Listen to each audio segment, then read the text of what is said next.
সময়টা তখন ১৯১১ সাল।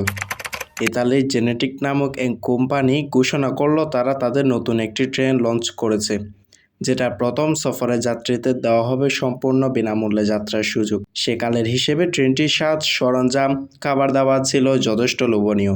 বেশ আকর্ষণীয় সুযোগ বলতে হয়। অনেকে প্রথম সফরে যাবার আর্জি জানালেন। শেষমেশ সফরের দিন এসে গেল। দেখা গেল ট্রেন চালক মিলিয়ে মোট ১০৬ জন যাত্রী নিয়ে ট্রেনটি যাত্রা শুরু করেছে। গ্রীষ্মের সকালে মোট ১০৬ জন যাত্রী নিয়ে সেই জেনেটিক ট্রেনটা তার যাত্রা শুরু করলো। সব ঠিক হয়েছিল, ট্রেন চলছিল নিয়ম মাফিক।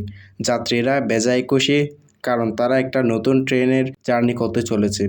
সকালে গন্তব্যে পৌঁছানো পর্যন্ত ছুটি উপভোগ করছেন এই ট্রেন জার্নি। এমন সময় ট্রেনটি এসে পৌঁছালো লম্বারোডে পাহাড়ের কাছাকাছি। এ পাহাড়ের ভিতর দিয়ে একটি অন্ধকার টানেল পার করে ট্রেনটিকে পৌঁছাতে হবে।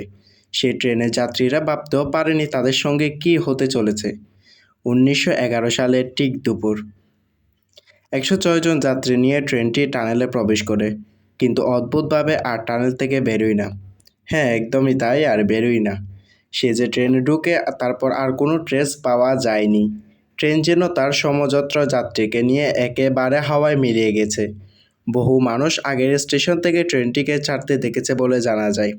কেউ কেউ আবার টানেলে ঢুকতেও দেখেছে বলে, কিন্তু ট্রেনটাকে টানেল থেকে বেরোতে কেউ দেখেনি। এই রহস্যটা একটা বিস্তার খোঁজাখুঁজি। টানেল তন্ন তন্ন করে খোঁজা হলো, অত বড় ট্রেন অথচ কোথাও কোনো চিহ্ন মাত্র নেই। শেষমেশ খুঁজে মিলল ওই ট্রেনের দুজন যাত্রীরা। দুজনেই যেন মানসিকভাবে বিকারগ্রস্ত। দুজনেই যেন কোনো কথা বলতে চায় না। বহু জিজ্ঞাসাবাদ এরপর দুজন মুখ খুলল, এবং যে কাহিনী তারা শোনালো তা যেন গল্পের চেয়েও বিস্ময়কর। ট্রেনটি যখন টানেলে প্রবেশ করে তখনও পর্যাপ্ত সব নাকি ঠিক ছিল, কিন্তু টানেলের মাঝামাঝি আসতে একটা অদ্ভুত সাদা কুয়াশা নাকি পুরো ট্রেনটাকে ঘিরিয়ে ফেলে।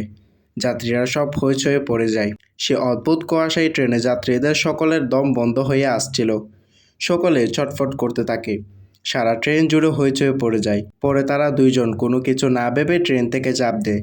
এরপর অদ্ভুতভাবে তাদের চোখের সামনে ট্রেনটি মিলিয়ে যায় টানেলের বিতর্কের ঘন সাদাটে কুয়াশার মধ্যে। ব্যাস, তারপর তাদের আর কোনো কিছুই মনে পড়ে না। জেনেটিক ট্রেনের এই আচমকা হাওয়া হয়ে যাবার সেই সময় বেশ সাড়া ফেলে দেয়। বহু নিউজ পেপারে এই নিয়ে বড় বড় আর্টিকেল ছাপা হয়। রহস্য আরও ঘনীভূত হয়ে ওঠে, যদিও বহু সন্ধানের পরেও রহস্যের কিন্তু কোনো সমাধান হলো না। সময় যত যায় মানুষের স্মৃতিকেও ফিকে হতে থাকে। একসময় জেনেটিক ট্রেনের কথা সকলে যখন ভুলে গেছে, তখন আবার একবার আলোচনায় ফিরে আসে এই ট্রেন আরও চমকপ্রদ কাহিনী নিয়ে। জ্যাক নামের একজন বিভিন্ন রেকর্ডার ঘাঁটতে গিয়ে ১৯২৬ সালে সে আজব একটা অদ্ভুত তথ্য আবিষ্কার করেন। মেক্সিকোতে নাকি আচমকা ১০৪ জন যাত্রীবাহী একটি ট্রেন উপস্থিত হয়েছে। তাদের দাবি তারা ইতালি থেকে ট্রেনে করে এখানে এসেছে। অদ্ভুতভাবে তারা যে ট্রেনটি বর্ণনা দেয় সেটি হুবহু জেনেটিক ট্রেনের সঙ্গে মিলে যায়। কিন্তু সবচেয়ে বিস্ময়কর তথ্য হলো এই যে এই খবরটি ১৮৪৫ সালে। জি হ্যাঁ, ট্রেন ছেড়েছে ১৯১১ সালে। ১৮৪৫ সালে কি করে? হ্যাঁ, প্রশ্ন থেকেই যেতে পারে যে ট্রেন ছেড়েছে ১৯১১ সালে, সে ট্রেনটি কী করে ১৮৪৫ সালে গেল। ঘটনা আরও বিকৃত হতে থাকে। পুরানো সেই রেকর্ডটি দেখলে তারা আরও অবাক হয়ে যায়। ওই ১০৪ জন যাত্রীকে মেক্সিকোর এক সাইকিয়াট্রিক হাসপাতালে রাখা হয়।